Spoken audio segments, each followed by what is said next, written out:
With autumn well and truly upon us and more lockdown, we have a wide range of projects this month to inspire and keep you busy, including some for Christmas, which always seem to take longer than you think.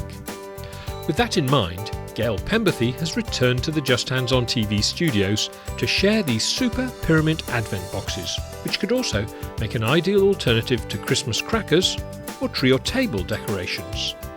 And she also presents this super new snowman door wreath entitled Heads Up. Still on a Christmas theme, Sallieann shows us how to embroider the top of a different sort of wreath that is really a sewing caddy. So both festive and useful at the same time. And there is more embroidery with Daymond working with Kantha stitching. Paula Doyle features this month with her amazing Easy Stack Quilts idea, which uses large-scale printed fabrics to create these stunning kaleidoscope-style patchwork blocks with very little effort.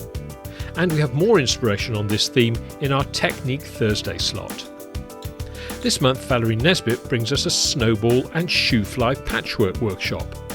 She also shows us how to create a bright hope block, which has an interesting twist effect to it, and also guides us in how to make this lovely blue quilt, which uses the Tom 10 range of fabrics designed by Lewis and Irene. New videos are released on Justhands-on.tv every Friday. Become a paid subscriber to enjoy unlimited access to all our online classes by Britain's finest tutors to help you with your projects from as little as £5 a month.